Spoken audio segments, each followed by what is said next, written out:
स्नेहिल्स art of teaching या चॅनलवरती आपल्या सर्वांचं स्वागत आहे. विद्यार्थी मित्रांनो, पवित्र पोर्टलमध्ये ज्या विद्यार्थ्यांनी ज्या उमेदवारांनी रजिस्ट्रेशन केलेलं आहे असे 1,80,000 विद्यार्थी यांच्याकरिता हे अपडेट म्हणून एक व्हिडिओ बनवतो आहे. हा व्हिडिओ बनवतो आहे, यामध्ये माहिती देणार आहे विद्यार्थी मित्रांनो की ज्या विद्यार्थ्यांना मी व्हिडिओ जे बनवलेले आहे 110 प्लस म्हणजे 150 प्लस 140 प्लस 130 प्लस 120 प्लस आणि 110 प्लस आणि 90 प्लस ज्या विद्यार्थ्यांना गुण आहे त्या विद्यार्थ्यांनी कोणत्या जिल्ह्यांना प्रेफरन्स देणं महत्वाचं आहे किंवा का त्या जिल्ह्यांमध्ये कॉम्पिटिशन कमी असणार आहे की स्पर्धा जास्त असणार आहे का, कमी असणार आहे का, निवडीचे चान्सेस जास्त असणार आहे का, त्या ठिकाणी जागा जास्त असणार आहे का, कमी असणार आहे का, या संदर्भाने संपूर्ण अपडेट मी मागच्या 2 व्हिडिओमध्ये आपल्या सर्वांना दिलेला आहे. जे काही आपले फॉलोअर्स आहेत, जे आपले कमेंट देत असतात, जे विद्यार्थी व्हिडिओ बघतात त्या विद्यार्थ्यांनी कमेंट दिलेला आहे की सर मला 60 मार्क आहे, मला 65 मार्क आहे, मला 90 मार्क आहे, मग त्याच्या खाली जर मार्क्स असले तर काय करणार?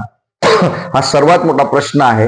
मग 90च्या खाली की 100च्या खाली असणाऱ्या विद्यार्थ्यांचा या भरतीत काहीच लागणार नाही का, थारा लागणार नाही का? तर विद्यार्थी मित्रांनो, 90च्या खाली ज्या विद्यार्थ्यांचे गुण असणार आहे मग त्यात कोणाची निवड होणार आहे ते मी या ठिकाणी स्पष्ट करणार आहे.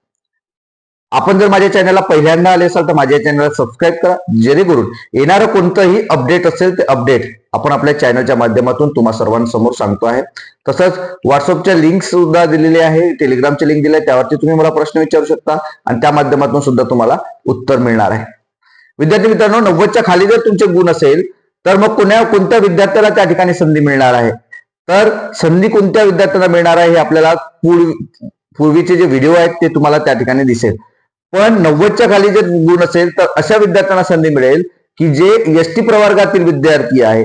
एसटी प्रवर्गातील विद्यार्थी पेसा क्षेत्रातील असतील तर त्यांना ते 90च्या खाली मार्क्स असेल तर त्या ठिकाणी लागणार आहेत. नंतर पेसा क्षेत्रातील महिला असेल तर त्या ठिकाणी संधी मिळणार आहे. नंतर समांतर आरक्षणातील सर्वात मोठा मुद्दा, मग समांतर आरक्षणामधला अनुकंपातील असतील, अंशकालीन असेल, नंतर आपले एक्स सर्व्हिसमॅन असेल, पूरग्रस्त असतील, भूकंपग्रस्त असतील, असे अनाथ असतील, विकलांग असेल, असे सर्व या भावंडाचा जो निर्णय आहे किंवा कट ऑफ आहे हा 90च्या खाली येणार आहे.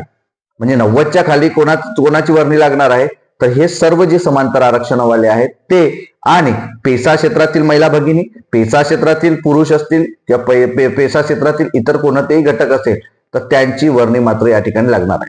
नंतर खेळाडू, जे काही आपले समांतर आरक्षणाचे खेळाडू आहेत त्यांचे, अशा पद्धतीनं या सर्व विद्यार्थ्यांचा जो कट ऑफ आहे किंवा गुणानुक्रम आहे किंवा गुणांचा कट ऑफ असणार आहे हा अत्यंत कमी येणार आहे, 90च्या खाली येणार आहे. अजूनपर्यंत जागा आपल्याला समजलेल्या नाही, परंतु आपण 10,000 ते 15,000 जागांचा आपण आकडा घेऊन या सर्व गोष्टी स्पष्ट करतो आहे. आणि जरी जागा सध्या आलेल्या नाही तरी एक आयडिया, एक तर्क, एक लॉजिक लावण्यासाठी, कारण हा जो काही पवित्र पोर्टलचा जो गेम आहे हा लॉजिकचा गेम असणार आहे, मनाचा गेम नाही, भावनिकतेचा गेम नाही. तुम्ही ज्या पद्धतीने तुमच्या जागा तुम्ही बघणार आहात, ज्या पद्धतीने तुमचे गुण असणार आहेत त्यानुसार प्रिफरन्स तुम्ही टाकणार आहात आणि त्यानुसार जिल्ह्याचं प्रिफरन्स तुम्ही टाकणार आहे, त्यानुसारच तुमची त्या ठिकाणी निवड होणार आहे. त्याशिवाय तुमची निवड होणार नाही तर तुम्ही बाहेर फेकले जाल. म्हणून जे काही समांतर आरक्षण आणि पेसा क्षेत्राचे विद्यार्थी सांगू इच्छितो, आपण आपले डॉक्युमेंट्स, आपले कागदपत्र हे पूर्ण बघून आपण आता सेल्फ सर्टिफाय केलेले आहे. परंतु कोणत्याही गोष्टीनं पॅनिक होण्याची गरज नाही. सांगितलेलं आहे मी तुम्हाला की 90च्या खाली कोणाचं गुण येणार आहे, कोणाचं कट ऑफ येणार आहे. तर समांतर आरक्षणातील महिला, समांतर आरक्षणातील पुरुष, समांतर आरक्षणातील सर्व घटक, सोबतच दिव्यांग, विकलांग, अनाथ जे विद्यार्थी आहेत ते, आणि पेसा क्षेत्रातील महिला भगिनी आणि पुरुष मंडळी सुद्धा, म्हणजे उमेदवार जे काही विद्यार्थी असतील त्यांचा सुद्धा कट ऑफ या ठिकाणी येणार आहे. 90च्या खाली कट ऑफ त्यांचा येणार आहे.